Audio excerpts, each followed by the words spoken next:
আমার পরিচয়টা দিই। আমি এই মুভমেন্টে আমি হবিগঞ্জ জেলার প্রধান সমন্বয়ক ছিলাম। আমি বৈষম্য ছাত্র হবিগঞ্জের বর্তমান সেক্রেটারি। আমরা জুলাই অভ্যুত্থানের গভর্নমেন্ট এখানে ফর্ম করছে, আমরাই গভর্নমেন্টকে ফর্ম করেছি। ওই জায়গা থেকে আপনারা আমাদের প্রশাসনের লোক, আপনারা আমাদের ছেলেদেরকে গ্রেফতার করে নিয়ে এসেছেন, আবার আপনারা আমাদের বার্গেনিং করতেছেন এবং বলতেছেন যে আন্দোলনটা হয়েছে তো কি হয়েছে। আপনাদের ছেলেদের কথাটা ভাই আমরা এটা এখানে কথা বলতেছি, বাণিজ্য আমরা তালা কিন্তু পুড়িয়ে দিয়েছিলাম, এসআই সন্তুষ্টি কিন্তু আমরা জ্বালিয়ে দিয়েছিলাম। আপনি আসছেন, ঠিক আছে, তুই জায়গা থেকে কোন সাহসে নিয়ে কথা বললাম জানতে চাই আজকে। আমি স্ট্রিক্ট এখানে এসেছি, আমার বলতে হবে আমার বাইকে কেন গ্রেফতার করা হয়েছে এবং কেন বার্গেনিং করা হলো। আপনি আমার এত করে ছেলে বাইশ আসছে নাকি? টকবগে যুবক, টকবগে গরম রক্ত যাদের শরীরে, তারা এসে এমন স্বাচ্ছন্দ্যে সাউথ ফিল্মের মতো করে ডায়লগ দিয়ে যাচ্ছে থানার মধ্যে, বিশাল হিরোগিরি প্রকাশ করছেন, বিশাল হিরোগিরি প্রকাশ করতেছে।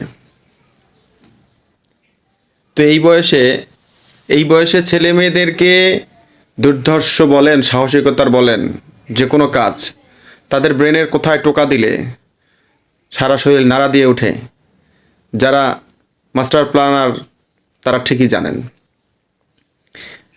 আমার কথা হচ্ছে, আপনারা যারা চমৎকার প্ল্যান করে এরকম একটা বিশাল দ্বিতীয় মুক্তিযুদ্ধ করিয়েছেন, আপনারা যেহেতু জানতেন ঠিক কোন সময় মেট্রো রেল পোড়াতে হবে, কোন সময় বিটিভিতে আগুন লাগাতে হবে, কোন সময় থানা সহ পুড়িয়ে দিতে হবে, তো আপনাদের তো এটাও জানা উচিত যে এই বাংলাদেশে এভরিথিং ইজ পসিবল, এই বাংলাদেশে সব সম্ভব।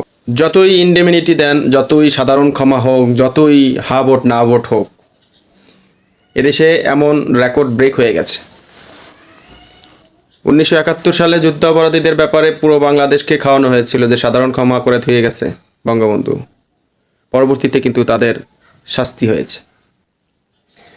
75-এর ঘটনার ক্ষেত্রে যারা জড়িত ছিল তাদের ক্ষেত্রে এরকম ইন্ডেমিনিটি দেওয়া হয়েছিল, মনে করেছে তারাও বেঁচে গেছে, তাদেরও শাস্তি হয়েছিল। তো কোনো না কোনো এক সময় দেখা যাবে যে এই জিনিসগুলো ডকুমেন্টারি হয়ে থেকে যাবে, ভিডিও ফুটেজ থেকে যাবে। রাজাকার বা যুদ্ধাপরাধীদের ক্ষেত্রে যেমন পাড়ায় পাড়ায় গিয়ে তথ্য খোঁজা লাগছে, সেটাও লাগবে না। তো যারা এই বিশাল বড় এই প্ল্যানের দায়িত্বে ছিলেন, আপনারা এই কচি কচি তাগড়া নওজোয়ান বিপ্লবীদেরকে বুদ্ধিমত্তা প্র্যাকটিস করান, তাদের বলেন এখানে সেখানে ভিডিও ফুটেজ যাতে না রেখে যায়, কারণ পুলিশ হত্যার বিচার এদেশে এক সময় হবেই।